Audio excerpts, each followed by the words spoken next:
Hey guys, it's Timmy2009 and I'm here with another video. Now today I'm going to be talking about Thomas the Tank Engine. And this is my video called Why I Hate the CGI Series.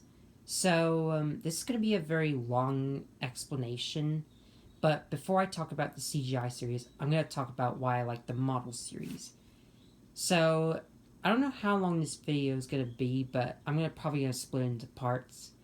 So if you guys want to hear my opinion on the CGI series, then if you don't want to hear me talk about the model series, then just skip the video. But if you want to hear my honest opinion about the model series, then feel free to stick around. So let's talk about the CGI series and the model series. We'll start with the series. So for those of you who had never heard, I mean, a lot of you may have heard this since everyone knows Thomas the Tank Engine. A lot of people know him very well. Even I know him from my childhood, but let's start. So, it all happened long ago in 1984. I wasn't even born in 1984, I was born in 2002. But in 1984, a girl named Britt Allcroft decided to make a TV show. And from the TV show, she actually got some inspiration beforehand. So, that's what I think. So, in 1945, the Reverend Audrey, otherwise known as Wilbur Audrey, began to make storybooks. And the storybooks were about a little blue tank engine named Thomas. Although it was like more of a realistic E2 Thomas than the actual Thomas we got in the show. But Britt Allcroft decided to make Wilbur Audrey's books into a television show. And this is Thomas the Tank Engine. For those of you who have never heard of Thomas the Tank Engine, Thomas is like this little blue engine who's a very cheeky engine. And I bet a few kids could relate to Thomas because Thomas can make mistakes. Thomas can play tricks on a few other people. And sometimes Thomas can forget or be overexcited. Now, the reason why I like Thomas is because he's blue, which is my favorite color. And I just love Thomas overall. Like, he's a train with a face. Like, in real life, trains don't have faces. But anyways, in Season 1, Britt Allcroft created in 1984. And Season 1 was where they started to introduce the characters like Thomas, Gordon, Edward, Henry, and James. And what I liked most about this is that there were some great stories. I loved the animation, like, for those of you who've never heard of this, Thomas the Tank Engine is actually a Gauge 1 Marklin engine, which is a Gauge 1 Marklin chassis from the wheels here. And he was scratch built with brass, and his face actually has an animatronic eye mechanism. The mouth doesn't move, but he can move his eyes. And there are other faces he has so that people could change what expression he is, like if he's sad or shocked or even angry, like a little triggered. But anyways, and these models were Gauge 1 engines, and they actually run like real trains. And the adventures Thomas and his friends have, they're based off of Reverend Audrey's stories. And I really love Thomas the Tank Engine. It gained popularity, and it appealed to some kids as well as adults alike. Meaning, there could be a few funny jokes that kids won't get, but adults will find funny. And sometimes Thomas the Tank Engine and his friends can get into a bunch of crashes, like derailments, getting stuck in snowdrifts, bashing into other trains, and getting covered in sticky stuff. That's what happened in Season 1. And Season 2 is basically the same, except we got new characters like Duck, Donald, Douglas, Diesel, the Spiteful Brake Van. However, the Spiteful Brake Van only appeared in one episode. But my favorite characters from that series is Duck, Donald, and Douglas. And my favorite characters are Edward, James, Percy, and Thomas. I may like Henry as well, but I don't know about Henry yet. But I do also like Toby.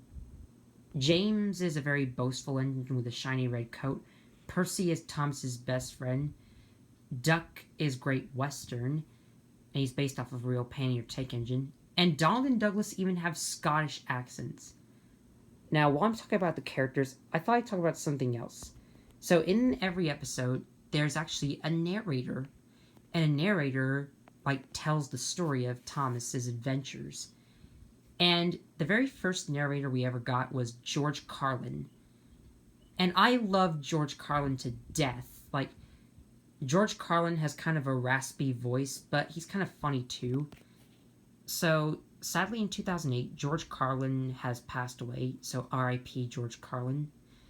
But they decided to make a UK dub of the show and have Ringo Starr be the narrator. Ringo Starr is actually from the Beatles, which is a boy band.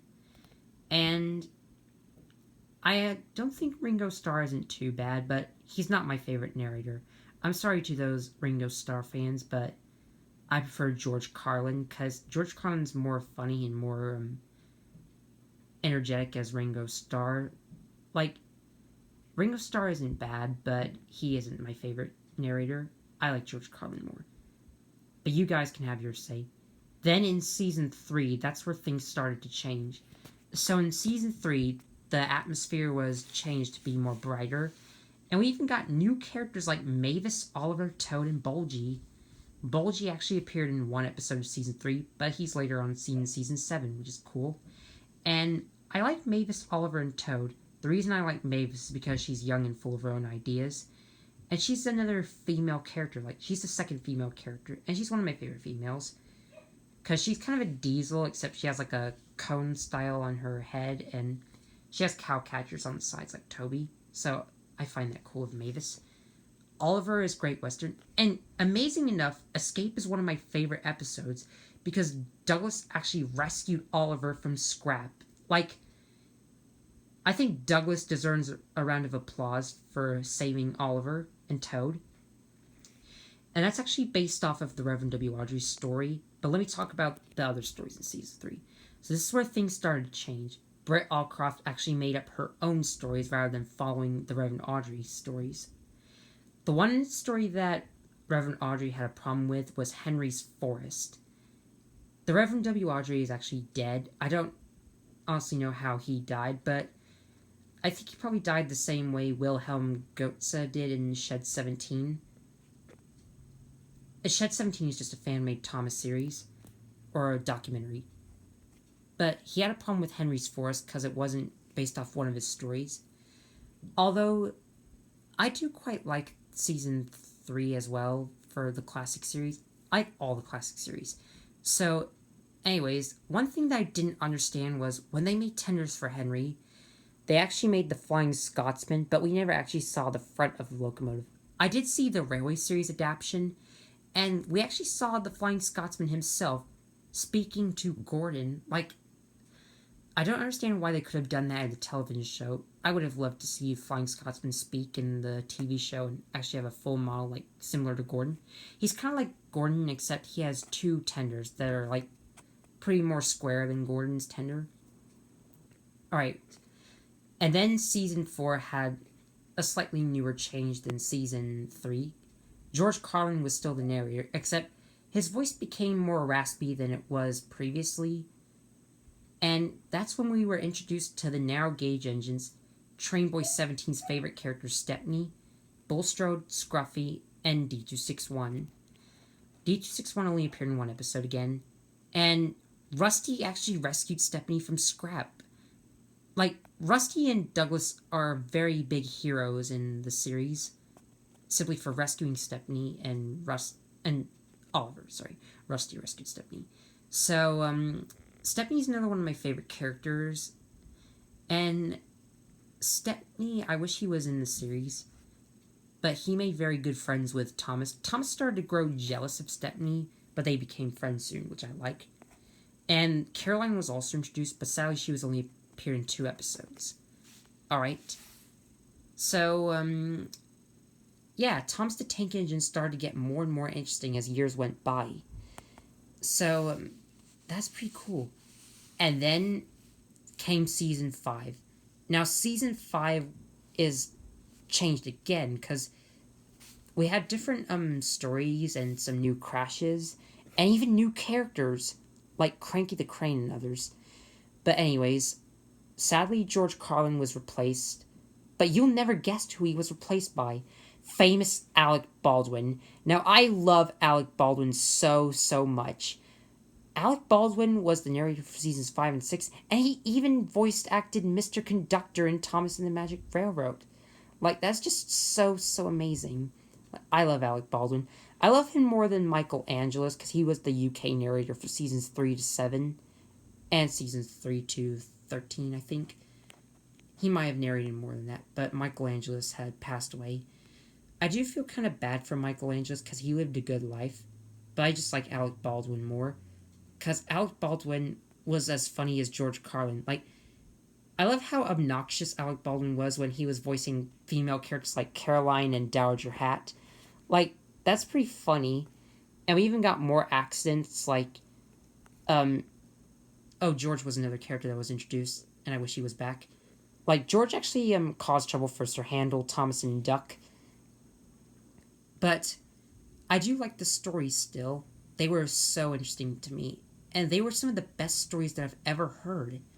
Like, George Carlin and Alec Baldwin were the gods of narration. Alright, so we're running out of time. So stay tuned for part 2 when I talk about Thomas and the Magic Railroad onwards. And then the CGI series. So what were your thoughts on my opinion in this video? Stay tuned for part 2. And what is your thoughts on seasons 1 through 5? Tell me in the comments below. And what was your favorite episode? Do you like the US dub or the UK dub more? Thanks for watching, and stay tuned for more on why I hate the CGI series.